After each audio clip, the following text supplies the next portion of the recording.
በስነ ልቦና ጥናት ወይም ሳይኮሎጂ ውስጥ ኢሉዥን ኦፍ ፌም ወይም የዝና ቅዠት የሚባል ጽንሰ ሀሳብ አለ።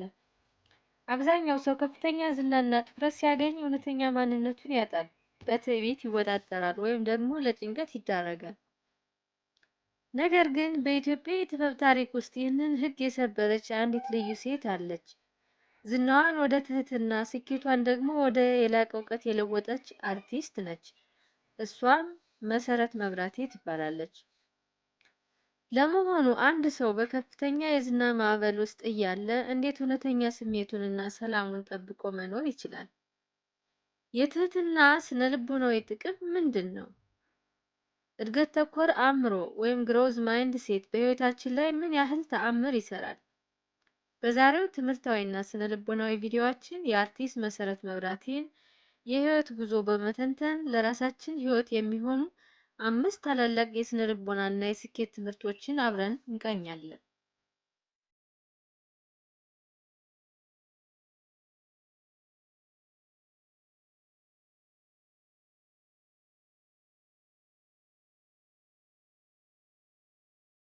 የመጀመሪያው የስሜት ብስለት የሚገነባበት መንገድ ነው። መሰረት ያደገችው በአዲስ አበባ በጠንካራ የቤተሰብ እሴትና በሰንበት ትምህርት ቤት አካባቢ ነበር። በስነ ልቦና ጥናት መሰረት አንድ ህፃን በልጅነቱ የሚያገኛቸው መንፈሳዊና ማህበራዊ እሴቶች የውስጥ ማረጋጊያ እንዲኖረው ያደርጉታል።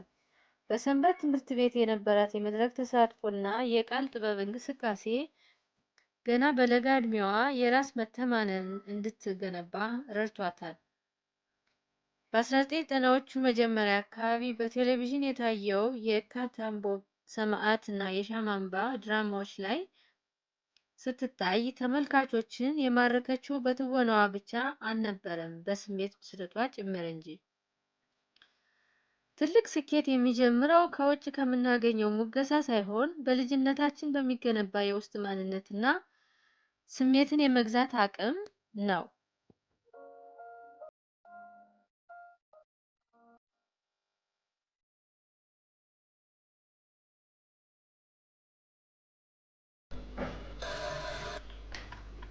አሎ፣ እባክዎን ጎሳዬን ፈልጌ ነበር።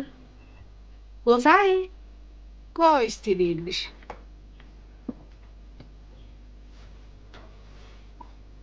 እማቤት እማቤት፣ ሂጂ እስቲ ጎሳዬን ስልክ ይጠራሃል በይልኝ። ማንስ ነው? ምን አገባሽ? ሂጂ እናቴ፣ ስልኩን ክፍት ላይ ተውኩ። ማነው? ይቺ ልጅ እንደምን እየሆነች ነው?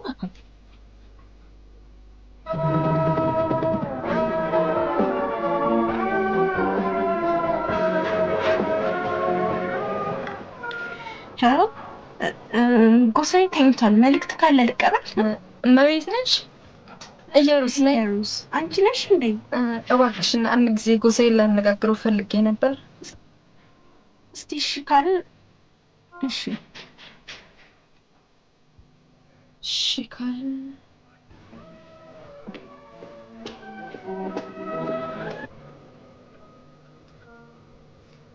ያው ነው። ካላነበው ቢመጣ ጆሮዬ ላይ ነው የሚዘጋው።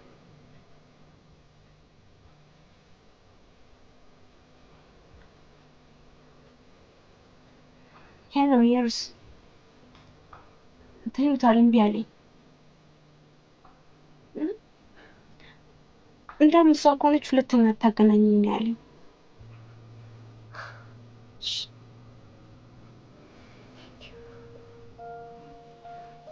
እሱ ልጃገረድ ናት ብሎ ነበር የሚያስበው።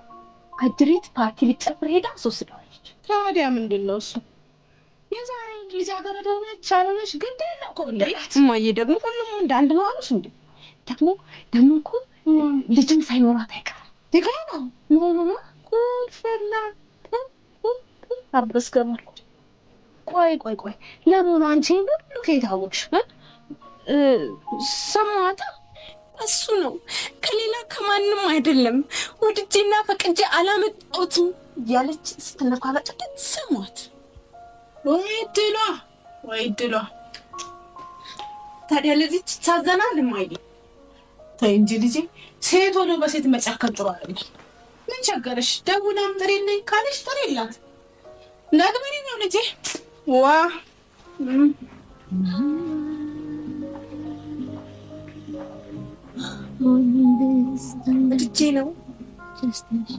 ወድጄ ነው ወይ You are my inspiration. You are the sun. Hello. ማን ልበል? ቀጠሮ? ከማን? ከኢየሩስ? አንተ መዘዘኛ ያለፈው ይበቃ መሰለኝ። ኧረ ጥርሴ ልጋፍ።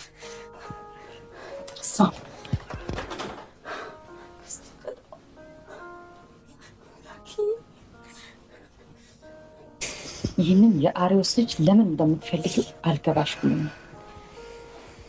ከአሁኑ ጋር ለስንተኛ ጊዜ እንደደወለ ታውቂያለሽ? ባለፈና በተረሳ ነገር ጭንቅላትሽን ባትበጠብጭ ብዬሽ። ሁለተኛው የስነ ልቦና ትምህርት ኢጎን የመቆጣጠር ጥበብ ነው። በሁለት ሺዎቹ መጀመሪያ መሰረት በኢትዮጵያ ውስጥ ከፍተኛ ተደራሽነት ያላት አርቲስት ሆነች።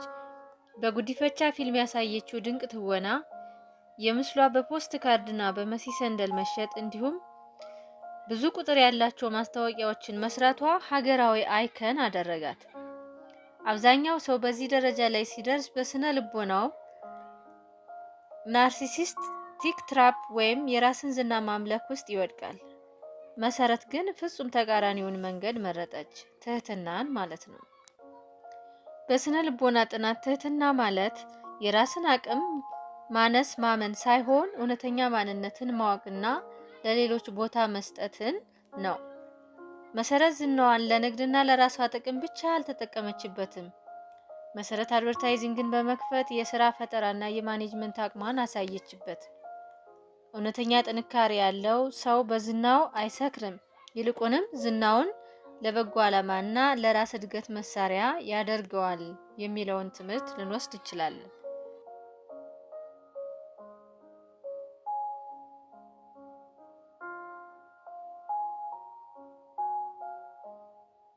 ሜዲያን እሸቱ እንግዲህ መሰረት አርቲስት እህታችን እዚህ ከመጣች አይቀር ጉዳይ አለኝ እያለ ነውና እስቲ ምንድነው ጉዳዩ የሚለውን እንከታተላለን ማለት እሺ። የምንወደው የምናከብረው የስጋና የነፍስ መምህራችን ወንድማችን አባታችን ዲያቆን እባክህ በክብር አንድ ጊዜ ወደዚህ እንድትመጣልኝ እጋብዛለሁ።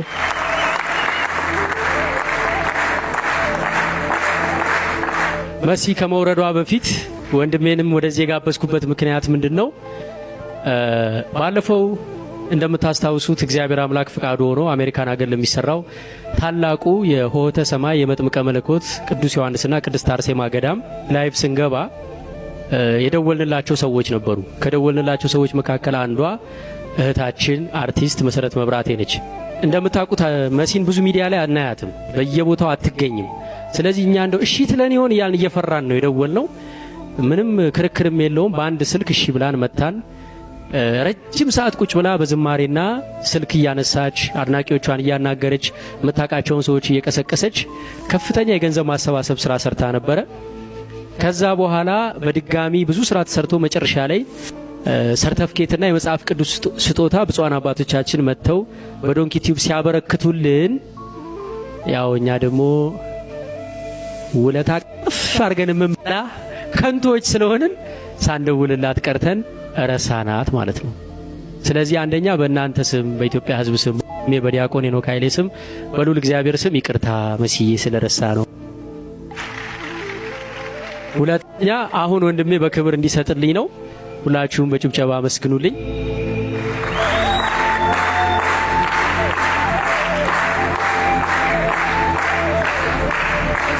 እግዚአብሔር ይስጥልን መስዬ።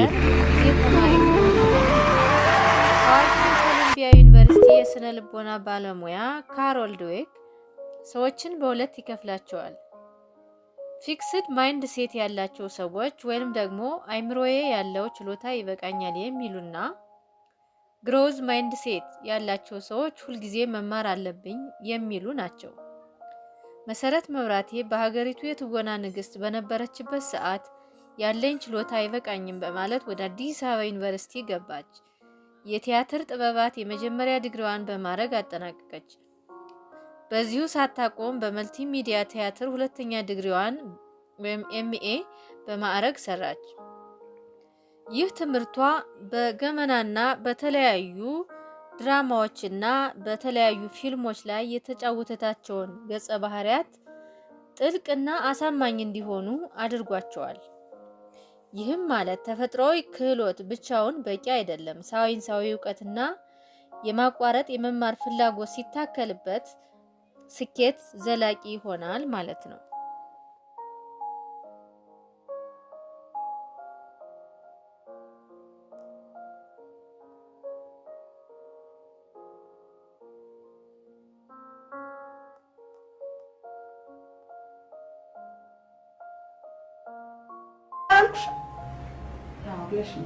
እና ምናልባት እናትዬ ከመጡ እናትዬ አንዳንዴ ለምሳ ይመጣሉ። ለካ ይመጣሉ። በያም ውጭ ከዚህ ካልተጠራሽ በስተቀር ወደዚህ ብር እንዳት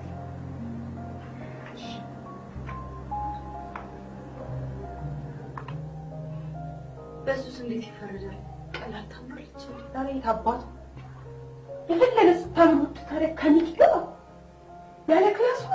አይ ወንዶች ማን ላይ ምን እንደሚያዩ እግዚአብሔር ያውቃል።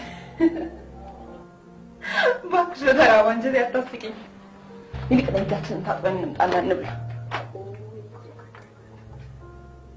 ቆይ እንደው ለምን ትንሽ አንሞላቀቅም?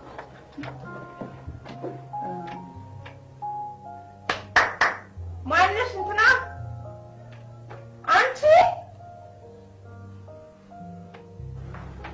ወይ የጆንት ነስተር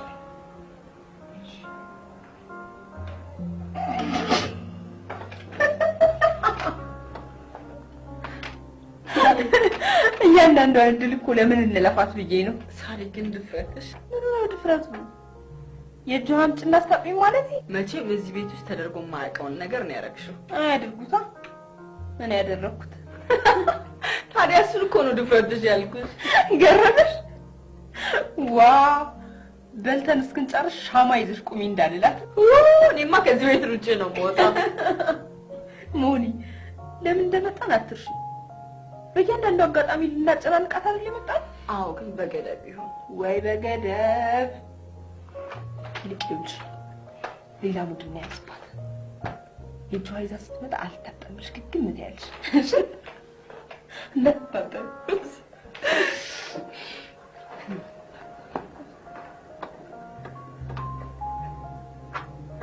መጀመሪያ ለእንግዳው መጀመሪያ ሳናስተጥበ ነገርኩሽ እኮ መጀመሪያ እሷን አስታጥበች። ምን ታመጭብኛለሽ? ሳሪ ታልታጠብ ይልቅ አንቺ ታጠቢና እንብላ። አንቺ ደግሞ ችክ ታያለሽ። ሙች ምንም ብትይኝ ከአንቺ በፊት አልታጠብም። አንዳንዴ ሳስብሽ አያቴን ትመስይኛለሽ። እንዴት እሷ አንድ ነገር ላይ ችክ ካለች ለምን መድፍ አይተኮስም? በምንም ነገር አትመልሻት። ስለ የትኛው አያትሽ ነው የምታወሪልኝ? የእናትሽ ወይስ የአባትሽ? ኧረ ስለ እናቴ። የአባቴንማ እናቃቸው ልጆች ሆነን ነው አሉ ገነት የገባችው። ወይ ገነት! ያንቺ አያትማ ገነት አትገባም። እንዴት? በቃ አትገባም እኮ አንቺን የወለደ ሰው በመውለዷ። እንዴ ይልቅ እንደዚህ ስትይ ምን ትዝ አለኝ መሰለሽ? ልጅ ፍሬሽማን ላይ አብራሪ ተማሪሽ ጓደኛዬ ትዛትልሽ። ሌላኛው ትምህርት ልንወስድበት የሚገባው ነገር በበጎ አድራጎት ስራዎች ላይ መሳተፍ ያለውን የስነ ልቦናዊና የጤና ጥቅም ነው። የስነ ልቦና ተመራማሪዎች እንደሚናገሩት ሰዎችን መርዳት በውስጣችን ኢንዶርፊንና ኦክሲቶሲንን በመልቀቅ የጭንቀት መጠንን ይቀንስልናል፣ የህይወት እርካታችንንም ይጨምርልናል። መሰረት አገልግሎት በረከቴ ነው በሚለው መርሆዋ በኤችአይቪ በፌስቱላና በሴቶችና ህፃናት መብት ላይ በስፋት ሰርታለች። የተቸገሩትን በመርዳትና ሀብት በማሰባሰብ የተጫወተችው ሚና ለሽልማት ብቻ ሳይሆን ለብዙዎች ተስፋ ሆኗል። የሰው ልጅ እውነተኛ ስኬት የሚለካው ባከማቸው ሀብት ሳይሆን በለወጠው የሰው ህይወት ብዛት ነው።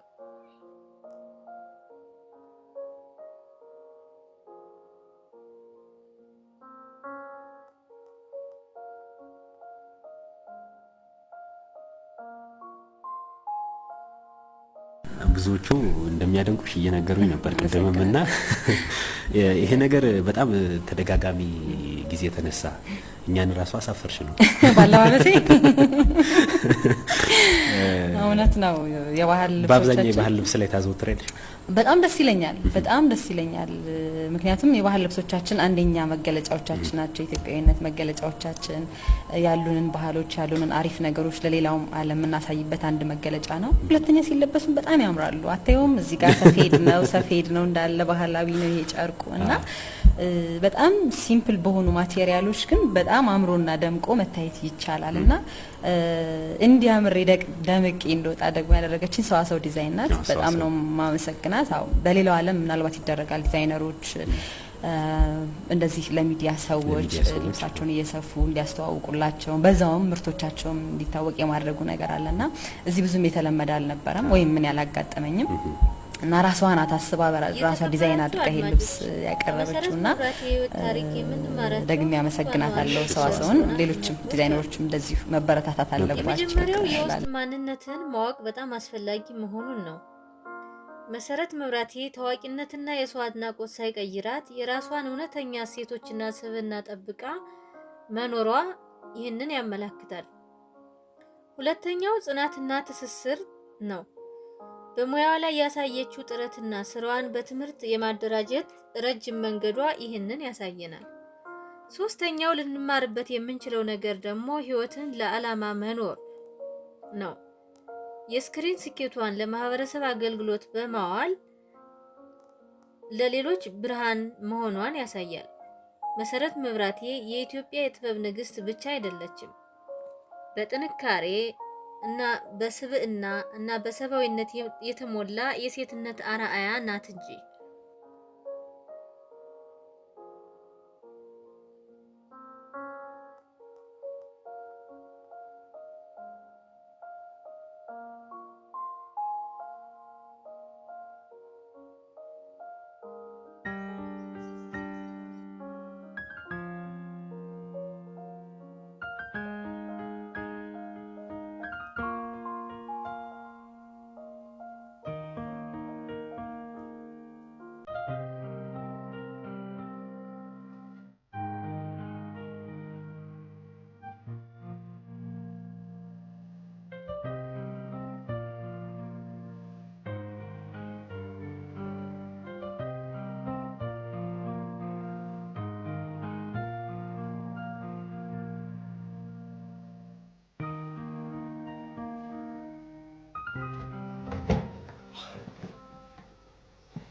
ሶሪ እያጠናሽ ነው?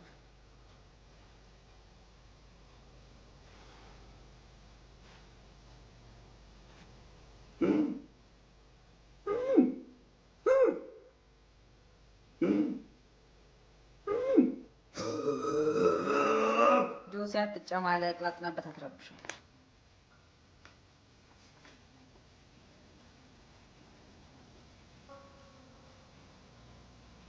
አንገር ምንም አታስቅ።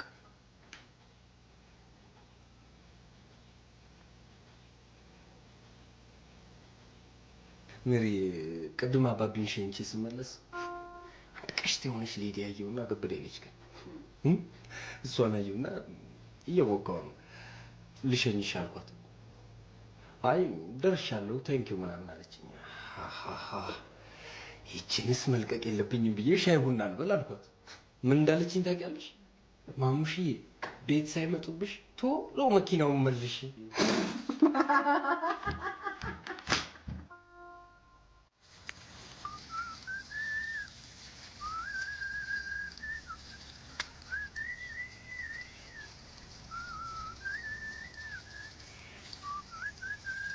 የተከበሩ ጎማውን አንዴ ላስቸግረው። ያስቸግሩኝ የዘፈን ዳርዳሩ ይገባኛል። ወይ ስናፍቅሽ ወይ ደግሞ ወሬ ሲያምርሽ ነው። አቤት አንቺና ወሬ! አንተ ሰውዬ ሰው ሲያከብረው ወቅ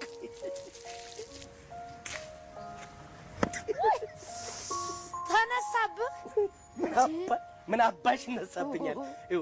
የህግ ሚስቴ ነው። እንደዚህ ጨብ ባደርጋት መቀመጫው አንጥሮ ወደ ኋላ ያፈናጥሮ ነበር የሚዘረጋኝ።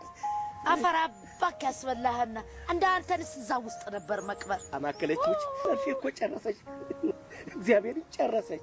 ግን አንድ የሚገርመኝ ነገር ያንቺ ነገር ሙቋ እኮ በመርፌ ቢሰጡሽ ትድኛለሽ። ምን ታረግ ፎጣ ሆኛ አግኝተህ። ወይ አማከለች ሙች ስቀልድሽ በጣም ነው የምወድሽ። ስቀልድሽ ነው ሙች እንዴት እንደምወድሽ ታውቂያለሽ። እንዴት ትኩር ብዬ ሳይሽ ማንን እንደምትመስይ ልንገርሽ ቁርጥ የጌታ መሸሻ ልጅ ሜሮንን። ምን አባቴ ላድርግ? እንደው ያዝማሪያ አታድርግብኝ እንጂ ፍቅር ሲብስብኝ ማንም መስለህ እንደምትታየኝ ታውቃል። አማከለች ሙቼ ስነሳልሽ ቁርጥ ዶክተር ጌታ የዛሬው ትምህርታዊና ስነልቦናዊ ዳሰሳችን ይህንን ይመስል ነበር። ከዚህ ታሪክ እናንተ ምን ተማራችሁ? አስተያየታችሁን በኮሜንት ላይ አጋሩኝ። ቪዲዮውን ከወደዳችሁት ላይክ ከማድረግ ለሌሎች እንዲደርስ አድርጉ። በሚቀጥለው ቪዲዮ እስክንገናኝ ሰላም ቆዩ።